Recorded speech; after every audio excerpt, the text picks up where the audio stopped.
un programa para toda la familia, donde tocaremos temas de salud, familia, actualidad, juventud y Biblia, porque tú nos inspiras. Por una TV blanca con más música y menos violencia. Acompáñanos y conéctate con nosotros desde cualquier lugar a través de Zoom, porque algo Dios va a hacer. Dios va a hacer. Queridos amigos, estamos aquí de nuevo después de estos días de fiestas, Navidades, Año Nuevo. Estamos aquí para seguir adelante con el programa. Ya saben ustedes que tenemos una cita cada jueves y es una bendición poder compartir con ustedes de nuevo. Les hemos echado de menos, de verdad, créanme que les hemos echado de menos. Y hoy pues vamos a compartir un programa muy especial, como todos ellos. Siempre son programas que intentamos que salgan de nuestro corazón, ¿verdad? Y que vayan directamente al suyo, a su corazón. De manera que hoy tenemos un invitado, como siempre, muy especial, que ustedes habrán echado de menos también, que es nuestro amigo Luis Cortés. Bienvenido, Luis. ¿Qué tal estás? Muy bien. Saludos cordiales a todos los que nos ven. Qué bueno que de nuevo estamos aquí, el equipo de Algo Dios va a hacer, para hacer funcionar de nuevo este mecanismo evangelístico, porque este programa, como ustedes saben, es un programa evangelístico. Tratamos de predicar la salvación de Dios por medio del Evangelio. En esta tarde vamos a hablar acerca de Dios y acerca de la verdad acerca de Dios, porque creemos que es un tema crucial para poder entender el Evangelio. Si no entendemos quién es Dios y qué Dios tiene para nosotros, difícilmente vamos a poder entender todo lo demás. Así que les invito a que en esta próxima media hora estén junto con nosotros, estén atentos, porque vamos a aprender muchas cosas. Y quiero preguntar ya directamente a nuestro invitado, Luis Cortés, que bueno, yo digo ya, Luis es parte del programa, parte del equipo, y siempre nos ayuda tanto con la respuesta. Ustedes saben que él es estudiante de teología, él está estudiando en su cuarto año ya en CEIBI, la Facultad de Teología CEIBI. Y bueno, Luis, tengo una pregunta importante. Sobre todo es pensar en qué verdades de Dios o qué verdades teológicas debemos presentar siempre, ¿verdad? Cuando hablamos o queremos hablar con otra persona acerca del Evangelio. Muy bien, pues déjame decir en primer lugar que la teología es la ciencia de Dios. Y decimos que es la ciencia de Dios por dos razones. En primer lugar, porque la teología procede de Dios, pues Dios tomó la iniciativa de autorrevelarse, de darse a conocer de forma especial por su palabra, por la Sagrada Escritura. Y además, la teología trata acerca de Dios, de su existencia, de sus atributos, de sus obras con respecto al universo, y sus obras en relación con el hombre, etcétera, etcétera. El Evangelio, las buenas nuevas de salvación, tratan acerca de lo que Dios ha hecho por medio de Cristo. Por ello, el Evangelio está íntimamente ligado con la teología. La teología es, por ello, vital para evangelizar, para proclamar el Evangelio. Pues evangelizar o proclamar el Evangelio es decirle a los hombres la verdad acerca de Dios, la verdad acerca de la condición del hombre y la verdad acerca de Cristo y lo que Él ha hecho por nosotros. Por tanto, la evangelización debe estar impregnada de verdades y aspectos teológicos. Presentar quién es Dios, quién es el ser humano y quién es y qué ha hecho nuestro Señor Jesucristo. Así de manera, entonces, Luis, entendemos que cuando se nos predica el Evangelio o cuando nosotros predicamos el Evangelio, lo que estamos haciendo es presentar la verdad de Dios. Y cuando hablamos de conocer a Dios por medio del Evangelio, no sé, me gustaría que nos explicaras de alguna forma cómo se debe de entender esto, para que la audiencia se ubique cuando nosotros hablamos de conocer a Dios. Porque nosotros sí nos conocemos, pero Dios es un Dios invisible, porque Dios es espíritu. ¿Y cómo podemos entender esto? ¿Cómo podemos llegar a conocer a ese Dios? Bueno, para conocer a Dios hay que ir a la Sagrada Escritura. Dios se ha revelado, y es verdad que encontramos varias vías de revelación. Dios se ha revelado por medio de la creación, pero Dios se ha revelado de forma especial por la Escritura. Y aún podemos decir de forma especialísima, Dios se ha revelado por medio de nuestro Señor Jesucristo. Cristo ha revelado al Padre. Ahora, con respecto a conocer a Dios, como he dicho, hay que ir a la Sagrada Escritura. Pero el conocimiento de Dios tiene dos aspectos esenciales. En primer lugar, tenemos que entender que el cristianismo, la fe cristiana, no es una fe ciega. Es una fe que hay que entender verdades intelectuales. Por tanto, conocer a Dios implica, en primer lugar, conocerle de forma racional, de forma intelectual, a la luz de la Escritura, pero ese conocimiento intelectual y racional acerca de Dios debe llevarnos también a conocerlo de una forma, yo diría, un conocimiento vivencial. Es decir, tener una comunión íntima con Dios. Conocer a Dios por medio de una relación íntima, evidentemente a la luz de la Escritura. Y quiero decir algo que es importante. En teología se habla de la cognoscibilidad de Dios y también se habla de la incomprensibilidad de Dios. Es decir, Dios es cognoscible. Es decir, podemos conocer a Dios porque Dios se ha revelado en su palabra. Sin embargo, tenemos que entender, por otro lado, que Dios es incomprensible. Es decir, no podemos conocer todo de forma absoluta acerca de Dios, porque Dios es un ser eterno, Dios es un ser infinito, y nosotros, los seres humanos, somos finitos. Y no podemos conocer todo de forma exhaustiva acerca de ese Dios. Pero conocemos a Dios en la medida en que Dios se ha revelado en su palabra. Quiero decir de que ese conocimiento que hallamos a la luz de la palabra es un conocimiento verdadero.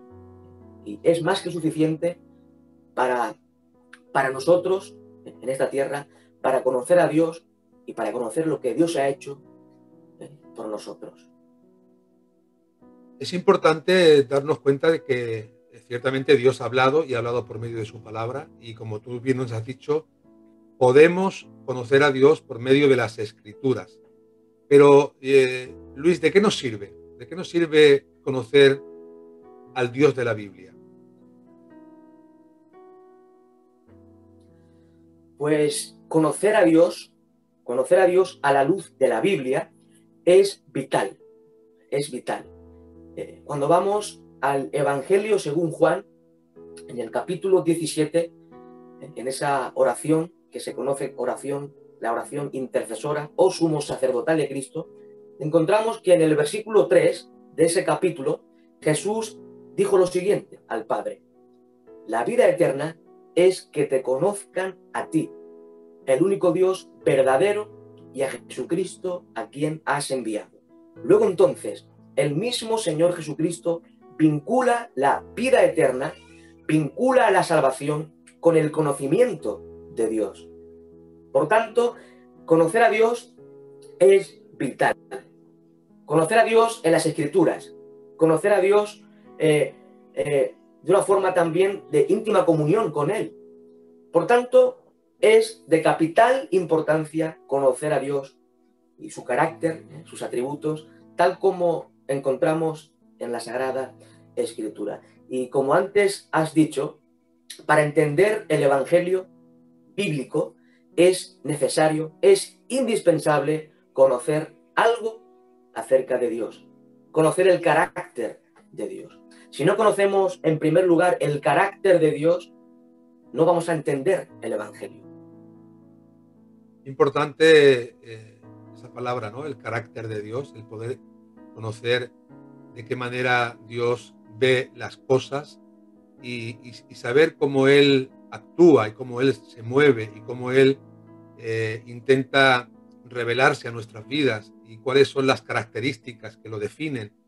Qué hermoso es poder tener las Escrituras y poder indagar y conocer más a Dios. ¿Crees, Luis, que hay algún aspecto de ese carácter de Dios que sea imprescindible conocer, que sea muy, muy, muy relevante y muy importante conocer? Bueno, pues la verdad es que cuando estudiamos la Biblia encontramos que Dios tiene muchas perfecciones, muchos atributos que forman parte de su ser. Pero yo quiero decir, en este contexto en el cual estamos dialogando, de que el Dios de la Biblia es el único Dios vivo y verdadero. Es el Dios soberano, es el jefe supremo del universo, es el Dios omnipotente, es decir, el Dios todopoderoso. Es el creador de todas las cosas, el creador del universo, el creador del hombre. Dios es nuestro creador. Pero quiero enfatizar de forma especial que Dios es amor, tal como la Escritura enseña. En 1 de Juan, capítulo 4, versículo 8, dice la Escritura que Dios es amor.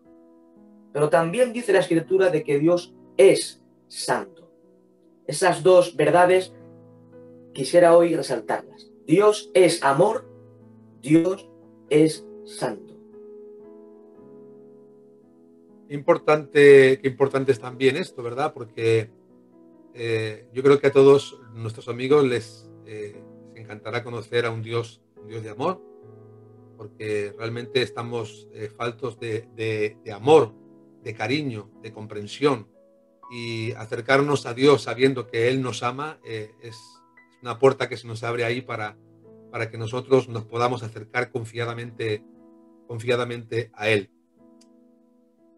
Ahora, explícanos, ¿hay algún atributo de Dios, alguna parte del carácter de Dios? Porque además de Dios ser amor, la palabra de Dios pues, nos habla de muchos atributos acerca de Dios. Y uno de ellos que viene a mi mente es que Dios es santo. Y me gustaría que nos explicaras de una forma sencilla, que podamos todos entender, ese significado de que Dios es santo. ¿Qué quiere decir? Porque Luis, date cuenta que nosotros cuando escuchamos la palabra santo, nos acordamos, y mucha gente se puede acordar del santoral, ¿verdad? Y piensa en personas, o piensa en personas que hayan hecho algo significativo en esta tierra. Pero cuando hablamos de la santidad de Dios, necesitamos que alguien nos explique. Entonces yo te pido que nos explique, por favor, qué significa que Dios es santo. Bueno, en primer lugar, definir el vocablo santo. Santidad implica, a la luz de los vocablos hebreos y griegos de la Escritura, implica separación. Por lo tanto, santidad es separación, en este caso, del mal, separación del pecado.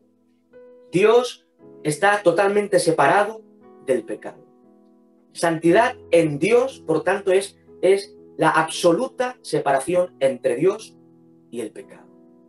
Pero también santidad implica pureza esencial y pureza absoluta de Dios. En el libro del profeta Habacuc, el capítulo 1 y versículo 13 leemos lo siguiente: muy limpio eres de ojos para ver el mal, ni puedes ver el agravio. Y cuando vamos al libro del profeta Isaías, en el capítulo 6, y también en el libro del Apocalipsis, capítulo 4, en esos dos textos de la Escritura, vemos de que los seres angelicales, alabando a Dios, dicen lo siguiente: santo, santo, santo. Y esa expresión, santo, santo, santo, según los especialistas en hebreo, es un superlativo, lo cual implica la máxima expresión del vocablo. Lo que quiere decir la Escritura de que Dios es santo, santo, santo, es enfatizar, es señalar de que Dios es infinitamente santo. Dios es santísimo. De manera, Luis, que cuando leemos en las Escrituras que Dios dice, sed santos, porque yo soy santo, no se está refiriendo exclusivamente a personas concretas en la historia de la humanidad, sino que se está refiriendo a aquellas personas que quieren, de alguna forma, vivir esa parte del carácter de Dios y de los atributos de Dios, y el Señor nos llama a que nosotros andemos en pureza, en santidad, ¿verdad? Y es algo que quizá a nosotros nos parezca difícil de alcanzar, porque la santidad de Dios es infinita y nosotros nunca llegaremos a ser santos en la manera que Dios es santo. Ahora, que Dios sea santo afecta en algo al ser humano. ¿Tiene esto algún inconveniente para nosotros? Pues sí, la verdad es que sí, porque Dios es santo, Dios es justo y Dios, por tanto, aborrece el pecado. Dios detesta el pecado. Dios castiga el pecado, porque Él es santo. Y quiero leer algunos textos de la Escritura. En el libro de los Salmos, en el capítulo 5, versículos 4 y 5, leemos lo siguiente. Dice así el texto sagrado: porque tú no eres un Dios que se complace en la maldad. El malo no habitará junto a ti. Los insensatos no estarán delante de tus ojos. Aborreces a todos los que hacen iniquidad. Dios aborrece a todos los que hacen iniquidad. Dios aborrece el pecado. Dios es justo, Dios es santo y por tanto no tolera el pecado. Y Dios castigará eternamente a los que violan su ley. Es interesante. Antes nos has hablado acerca de un Dios de amor, nos has hablado de un Dios santo, nos estás hablando de un Dios santo. ¿Qué es lo que mueve, Luis, a un Dios santo, a este Dios santo del cual estamos hablando y estamos presentando a toda la audiencia, a acercarse a nosotros que de alguna forma hemos entendido que somos pecadores? ¿Qué relación puede tener la santidad con el pecado? Y cómo Dios, siendo nosotros pecadores, se acerca a nosotros. Lo que le lleva a Dios a acercarse al hombre es su gracia, su misericordia y su amor. Estos tres atributos de Dios es lo que lleva a Dios a venir al encuentro del hombre. Su amor hacia el hombre, su misericordia. La palabra misericordia es muy interesante en su etimología, porque la palabra misericordia implica de que Dios de alguna forma se compadece de nuestras miserias, de nuestra miserable condición. Dios pasa nuestra miseria por su corazón y esto le lleva a apiadarse, a inclinarse hacia nosotros para extendernos la mano de gracia y de misericordia. Por tanto, su gracia, su misericordia y su amor es lo que le impulsa a Dios, lo que le lleva a Dios a acercarse a nosotros. Luis, ¿hasta qué punto Dios nos ha amado? ¿Hasta dónde lleva el amor de Dios, el amor que Dios tiene por el ser humano? ¿Hasta dónde Dios lo ha hecho llegar? Porque hay muchas maneras de amar, pero Dios nos ha amado de una forma muy, muy especial y me gustaría que nos dijeras algo acerca de esto. Quisiera leer la Escritura. En la primera epístola del apóstol Juan, capítulo 4, versículo 10, leemos lo siguiente. En esto consiste el amor, no en que nosotros hayamos amado a Dios, sino en que Él nos amó a nosotros y envió a su Hijo en propiciación por nuestros pecados. Hay otro texto también que encontramos en la carta de San Pablo a los romanos, en el capítulo 5, versículo 8, dice así la Escritura: mas Dios muestra su amor para con nosotros en que, siendo aún pecadores, Cristo murió por nosotros. Es tan grande el amor de Dios hacia el hombre que Dios envió a su Hijo, entregó a su Hijo para que muriera en nuestro lugar. Qué tremendo, Luis, poder discernir o ver, ¿verdad? Es como que se nos corre una cortina que nos deja ver cosas que antes no veíamos, y cuando vemos en la palabra del Señor lo que Él ha revelado, esa cortina se va descubriendo, se va abriendo, vamos entendiendo de alguna forma con mayor claridad el amor tan grande que Dios nos ha tenido y que Dios nos sigue teniendo. ¿Qué es más fácil, Luis, entender? ¿El amor de Dios o la justicia de Dios? Porque la palabra de Dios también habla de que Dios es justo y habla de la justicia de Dios. ¿Qué es más fácil entender? ¿El amor de Dios o la justicia? Bueno, la verdad es que podemos apreciar de que el amor de Dios y su justicia es mal interpretado. Muchas personas interpretan mal el amor de Dios y la justicia de Dios. Y algunos enfatizan tanto el amor de Dios que se olvidan de los demás atributos de Dios. Y algunos, al enfatizar tanto el amor de Dios, ven a Dios como una especie de abuelito que lo pasa todo por alto y que lo permite todo, como un abuelo. Eso es algo totalmente antibíblico. Por otro lado, están aquellos que enfatizan tanto la justicia de Dios que se olvidan de que Dios es amor.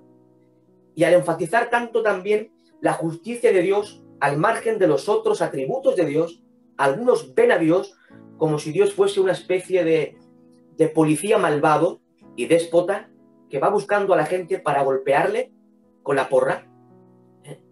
Pero creo que los dos conceptos llevados al extremo son erróneos, son antibíblicos. Dios es amor, pero Dios es justo.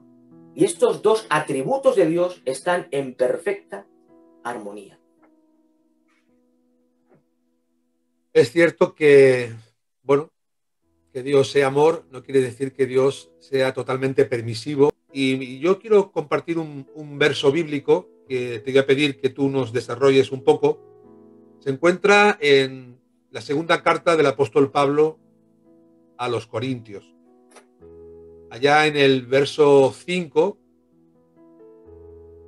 capítulo 5, verso 21. Y dice así las Escrituras, la palabra de Dios: al que no conoció pecado, por nosotros lo hizo pecado, para que nosotros fuésemos hechos justicia de Dios en él. Explícanos de alguna forma lo que acabamos de leer, Luis, para que la audiencia tenga un poco claro ese tema de la justicia de Dios. Explícanos un poco de una forma sencilla. Muy bien. El texto que acabas de leer es un texto profundo, es un texto con una profundidad teológica impresionante, pero yo quisiera señalar algunas cosas de forma breve. En la Escritura encontramos tres imputaciones. La palabra imputación en el griego implica algo así como poner en la cuenta de. Es como si yo te hago un ingreso y te pongo cierta cantidad de dinero a tu cuenta. Eso es imputar. Y en la Escritura encontramos tres imputaciones, que son las siguientes. El pecado de Adán, el pecado del primer hombre, ha sido imputado al género humano sin acepción. Romanos capítulo 5 y versículo 12 lo enseña.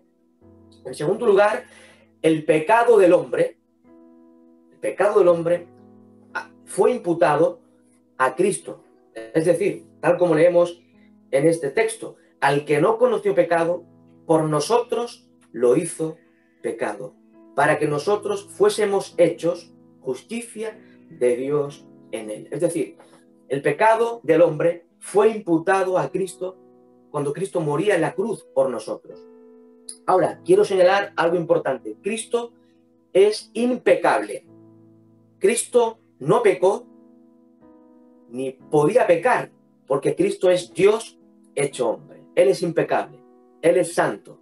Pero Él en la cruz del Calvario cargó con nuestros pecados, murió en nuestro lugar. Y ahí encontramos la doctrina de la sustitución. Cristo murió en nuestro lugar y a favor nuestro. Cristo sufrió la ira de Dios en nuestro lugar.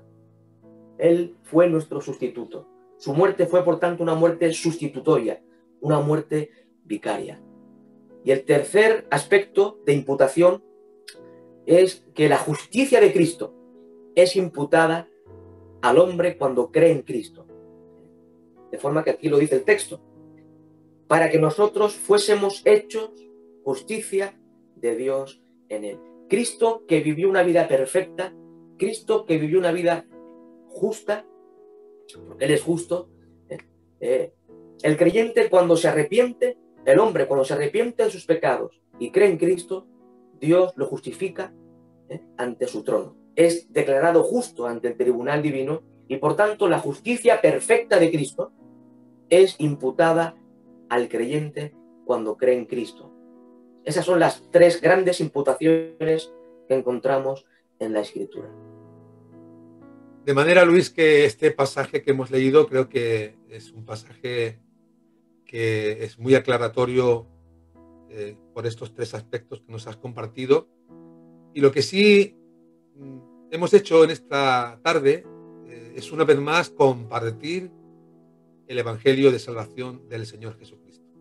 Que no es más que un Dios de amor que de alguna manera se acerca a nosotros, yo digo incomprensiblemente, porque no merecíamos nosotros el perdón de Dios, pero realmente la gracia de Dios se manifiesta de esta manera, que de tal manera Dios amó al mundo que ha dado a su Hijo unigénito para que todo aquel que en él cree no se pierda, mas tenga vida eterna. De manera que, una vez más, podemos transmitir un jueves más la buena noticia de parte de Dios para nuestras vidas y para las vidas de aquellas personas que nos están viendo en este justo instante.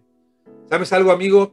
El Señor Jesucristo no le importó que tu pecado y mi pecado le fuera imputado a Él para que tú pudieras alcanzar el regalo de la vida eterna. De manera que hoy es un día muy especial porque tienes la oportunidad de decirle al Señor Jesucristo: Señor, quiero recibir el regalo de la vida eterna. Quiero, Señor, que tú perdones todos mis pecados y quiero, Señor, seguirte todos los días de mi vida. Tanto Luis como yo, ¿verdad? Es algo que ya hace muchos años lo hemos hecho y este regalo que Dios nos ha dado, hoy Dios nos da la oportunidad de presentarlo y de poder compartirlo contigo. Así que te invito a que ahí donde estés tú puedas recibir el regalo de Dios. No lo rechaces porque es algo que no tiene coste para ti. No tienes que hacer nada. No hay obras que tú puedas hacer para alcanzarlo. Simplemente necesitas recibirlo de parte de Dios. Y bueno, Luis, tengo que decirte que llega el tiempo de cerrar el programa porque el tiempo pasa muy rápido y me gustaría que antes de despedirnos pudieras también tú despedirte de la audiencia después de todos estos días que hemos estado sin verlos, que pudieras decirles algo. Nada, pues es para mí un privilegio poder compartir acerca de la palabra de Dios y espero que la audiencia pueda ver el vídeo, pueda ver el programa entero desde el principio al fin, que hemos presentado, como tú dices, el Evangelio, la buena nueva de salvación. y hemos tocado el tema de quién es Dios, la verdad acerca de Dios. Por tanto, recomiendo que se escuche. Qué bueno, pues Luis, solamente me queda pues agradecerte, darte muchas gracias por tu colaboración, por tus aclaraciones, por estar siempre ahí cuando te necesitamos, por tu compañía, y decirle a la audiencia lo que siempre les decimos, no creo que se les haya olvidado. En momentos de tribulación, en momentos de prueba, en momentos de dificultades, recuerden que hay un Dios que les ama. Y ese Dios quiere acercarse a ti para que lo recibas en tu corazón. Así que no tengas temor, porque algo Dios va a hacer. Hemos llegado al final de nuestro programa Algo Dios va a hacer, recordándoles que pueden conseguir esta y otras ediciones en nuestra página web www.restauracionyvidabadalona.com.